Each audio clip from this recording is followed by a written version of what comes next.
अस्सलाम वालेकुम। Welcome to इमरात। दोस्तों, एक बहुत ही ज़्यादा अहम टॉपिक जिसका ताल्लुक पाकिस्तान, बांग्लादेश और इंडिया के साथ है और पूरे का पूरा साउथ एशिया का रीजन उस पूरे डेवलपमेंट से अफेक्ट हो सकता है, उस टॉपिक पर बात करने वाले हैं। तो टॉपिक कुछ यूँ है कि बांग्लादेश की ढाका यूनिवर्सिटी के प्रोफेसर जिन्होंने सितंबर 2024 में ही काफ़ी ज़्यादा अपने बयानात की वजह से मकबूलियत हासिल की, उन्होंने वहाँ बहुत से सेमिनार्स भी किए जिसमें बांग्लादेशी मिलिट्री के हाई रैंक ऑफिशियल्स भी थे।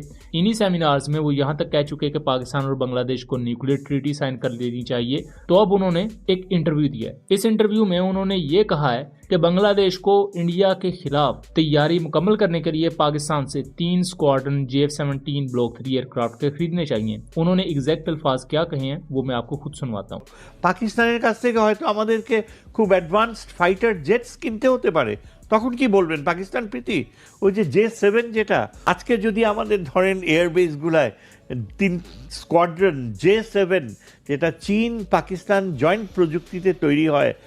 लेकिन अब आप सोच रहे होंगे कि उन्होंने ऐसा क्यों कहा, तो इसका थोड़ा सा मैं बैकग्राउंड आपको बताऊं। आप ये तो जानते होंगे कि शेख हसीना वाजिद की गवर्नमेंट को स्टूडेंट प्रोटेस्ट के तहत मुल्क से बेदखल कर दिया गया। वो इंडिया में इस वक्त पनाह लेकर बैठी हुई हैं। अब बांग्लादेश में एक इंटरिम गवर्नमेंट है जिसको लीड कर रहे हैं मोहम्मद यूनुस। और इस रेवोल्यूशन के बाद पाकिस्तान और बांग्लादेश के ताल्लुकात बहुत अच्छे हुए। यहाँ तक के बांग्लादेश एयरफोर्स के ऑफिशियल डेलीगेशन ने और बांग्लादेशी आर्मी के ऑफिशियल डेलीगेशन ने पाकिस्तान में होने वाली इंडस शील्ड 2024 एक्सरसाइजेज में हिस्सा भी लिया। इन तमाम डेवलपमेंट्स पर हम सेपरेट वीडियोस बना चुके हैं। जो हमारे चैनल को पहले से देख रहे हैं उन्हें पता है कि हम इस पर कितनी कंप्रीहेंसिव रिपोर्टिंग कर चुके हैं और मैं कोशिश करूंगा कि इन इवेंट्स पर जो हमने वीडियो बनाई है उनका लिंक डिस्क्रिप्शन में दे दूं। दोस्तों, पाकिस्तान और बांग्लादेश में जब अलहदगी हुई 1971 में, तो उसके बाद से लेकर बहुत रेयर देखा गया कि पाकिस्तान और बांग्लादेश आपस में क्लोज कोऑपरेशन में आए हो। इवन इस तलखी को पैदा करने में इंडिया का एक बहुत बड़ा किरदार रहा।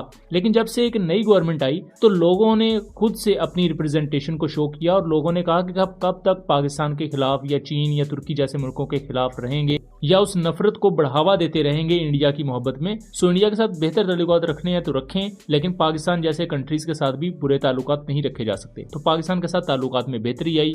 बांग्लादेश ने पाकिस्तान ऑर्डिनेंस फैक्ट्री को एमुनेशन का ऑर्डर भी दिया जो कि बांग्लादेश आर्मी के लिए यूज होगा। उस पर भी हमने डिटेल्ड वीडियो बनाई हुई है, लिंक डिस्क्रिप्शन में दे दूंगा। बांग्लादेशी एयरफोर्स का पाकिस्तान में होने वाली इंडस शील्ड 2024 एक्सरसाइज में आना ये एक बहुत बड़ा स्टेप था बांग्लादेश की तरफ से। और बांग्लादेशी एयर कॉमोडोर ने पाकिस्तान एयरफोर्स की तारीफ बहुत ज्यादा की थी और पाकिस्तान एयरफोर्स की जो नेटवर्क सेंट्रिक वॉरफेयर है उसकी बहुत ज्यादा तारीफ की थी। लेकिन जब से पाकिस्तान और बांग्लादेश के ताल्लुकात अच्छे हो रहे हैं तो इंडिया के साथ बांग्लादेश के ताल्लुकात तल्ख हुए हैं। अब तल्ख कुछ इस तरह हुए कि बांग्लादेश और इंडिया के दरमियान बॉर्डर क्लैशेस भी शुरू हुए और दोनों कंट्रीज एक दूसरे पर यह इल्जाम लगाना शुरू हो गए कि जी ये मुल्क दूसरे की तरफ टेररिस्ट भेज रहा है। कि बांग्लादेश कहता था कि इंडिया से इंसर्जेंट हमारे मुल्क में आ सकते हैं या आ रहे हैं और इंडिया कहता था कि बांग्लादेश हमारे लिए खतरा बना हुआ है। इसी दौरान अब रिसेंटली क्या हुआ कि बांग्लादेश के अंदर इस्कॉन नाम की यानी कि international community of Krishna consciousness, ये इसका नाम है, इस्कॉन इसे कहा जाता है, उसके जो लीडर हैं एक हिंदू मोंक चिन्मयी दास, उनको गिरफ्तार कर लिया जाता है और उन पर इल्जाम यह है कि इन्होंने बांग्लादेशी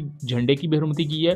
और कुछ बांग्लादेशी सोर्सेज तो यहाँ तक क्लेम कर रहे हैं कि वो इंडियन एजेंसीज के लिए काम कर रहे थे और शेख हसीना वाजिद के भी करीबी शख्स समझे जाते थे। तो उनके गिरफ्तार होने के बाद इंडिया और बांग्लादेश के दरमियान टेंशंस बहुत ज्यादा बढ़ी हैं। इस दौरान कुछ रिपोर्ट्स ये भी हैं कि इंडिया और बांग्लादेश ने अपनी ट्रूप्स को बॉर्डर पर हाई अलर्ट पर किया है। और इसी दौरान बांग्लादेशी एयरफोर्स ने लाइव फायर पावर डेमोन्स्ट्रेशन का मुजाहरा किया जिसमें जो फाइटर एयरक्राफ्ट हैं और स्पेशल फोर्सेज है बांग्लादेश की, उन्होंने जंगी महारत का मुजाहरा किया। उस पर भी हमने डिटेल वीडियो रिसेंटली 1-2 दिन पहले बनाई। अब ये वो बेसिक पैनोरामा और सिचुएशन है जो अब मैंने आपके सामने रखी। इससे आपको समझने में आसानी होगी कि बांग्लादेश और इंडिया के दरमियान अभी तक हुआ क्या है। अब ये जो प्रोफेसर हैं डॉक्टर शाहिदुज्जमान, इन्होंने अपने इंटरव्यू में ये कहा है कि जो JF-17 एयरक्राफ्ट है वो बांग्लादेश को पाकिस्तान से खरीदना चाहिए। और मे बी वो इस कॉन्टेक्स्ट में कह रहे हो क्योंकि बांग्लादेशी एयरफोर्स का जो official delegation Indus shield 2024 exercises में आया था 1-2 माह पहले, उसने बहुत करीबी तौर पर JF-17 ब्लॉक 3 को इंस्पेक्ट किया होगा और इसकी परफॉर्मेंस को देखा होगा। इसके साथ साथ दूसरे जो सिस्टम्स हैं पाकिस्तान आर्मी के, पाकिस्तान एयरफोर्स के, उनको भी इंस्पेक्ट किया होगा।